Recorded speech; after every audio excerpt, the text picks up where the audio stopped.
Imagine a place where children vanish, one by one. A place where rumors spread about secret camps hidden in the woods. A place where one man became the center of a nightmare that still haunts New York decades later. 4 years. Families searched for answers. Police chased leads that led nowhere. And through it all, one name kept appearing. Andre Rand. Was he a monster hiding in plain sight? Or was he simply an easy target in a city desperate for someone to blame? This is the disturbing story of Staten Island's missing children. Before he became one of New York's most infamous suspects, Andre Rand lived a relatively quiet life. Born Frank Russian, he later changed his name to Andre Rand. He worked as a school bus driver for children with disabilities at the former Willowbrook State School on Staten Island. At first glance, there was nothing extraordinary about him. But over time, troubling stories began to emerge. Former co-workers described strange behavior. Rumors circulated among local residents, and police would eventually take notice. Yet no one could have predicted the fear that would soon grip Staten Island. During the 1970s and 1980s, several children disappeared from Staten Island. Some vanished while walking home. Others disappeared during routine daily activities. Families were left waiting for phone calls that never came. Search parties combed forests, streets, and abandoned buildings. Weeks turned into months. Months turned into years. The missing children became haunting reminders that danger could be lurking anywhere. As the cases piled up, investigators began searching for connections. And one name kept appearing: Andre Rand. In July of 1987, 12-year-old Jennifer Schweiger disappeared from Staten Island. Jennifer had Down syndrome and was well known in her neighborhood. When she vanished, concerns spread quickly. Residents joined police in searching for clues. Days later, the search ended in tragedy. Jennifer's body was discovered in a wooded area known locally as the Greenbelt. The discovery shocked the city. Investigators immediately began looking for suspects. Their attention soon focused on Andre Rand. Police discovered that Rand had been seen in areas connected to the case. Witnesses reported sightings. Investigators uncovered details that raised even more questions. Yet much of the evidence was circumstantial. There was no dramatic confession, no eyewitness who directly saw the crime take place. Despite widespread suspicion, proving guilt beyond a reasonable doubt would be difficult. Still, prosecutors believed they had enough. Rand was arrested and eventually convicted in connection with Jennifer Schweiger's death. For many residents, the conviction brought relief. But it did not end the mystery.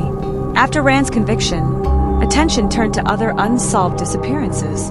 Families began wondering whether their missing loved ones might somehow be connected. Several cases remained unresolved. Some investigators suspected a larger pattern. Others argued there simply was not enough evidence. Rumors spread throughout Staten Island. Stories emerged involving hidden campsites, abandoned properties, and strange activities in wooded areas. The public fascination only grew stronger. Many people became convinced that authorities had uncovered only part of the story. No discussion of Andre Rand is complete without mentioning Willowbrook State School. The institution had already become notorious for allegations of neglect and abuse. Its abandoned buildings stood as eerie reminders of a troubled past. As stories about Rand spread, Willowbrook became linked to dark urban legends. Some claimed secret gatherings had taken place there. Others believed clues about missing children could still be hidden on the property. Over the years, investigators searched multiple locations. Yet many questions remained unanswered.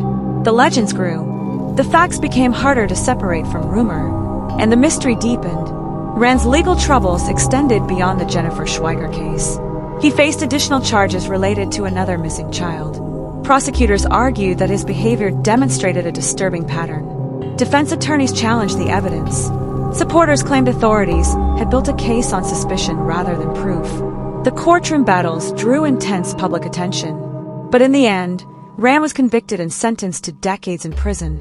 Even so, many families still lack closure, because some of the missing children were never found. Years later, the mystery refuses to disappear. Did Andre Rand act alone? Were all the disappearances connected? Could additional victims exist? Or did fear and rumor create links where none actually existed? These questions continue to divide investigators, journalists, and residents. Some believe the truth died with evidence that was never discovered. Others think critical answers are still waiting to be found. Today, Staten Island looks much different than it did during those frightening years. Children play in neighborhoods where fear once dominated daily life. Families move through the city, unaware of the mystery that once gripped the community. Yet for those who remember, the questions remain. Several children vanished. Some were never found. And one man became the focus of a nightmare that has never fully ended. Was Andre Rand responsible for more crimes than authorities could prove? Or will the complete truth about Staten Island's missing children remain hidden forever? The mystery remains unsolved in the minds of many, and perhaps some secrets are still buried somewhere within the forests and forgotten corners of Staten Island. If you enjoyed this investigation, subscribe for more forgotten true crime stories that history almost left behind.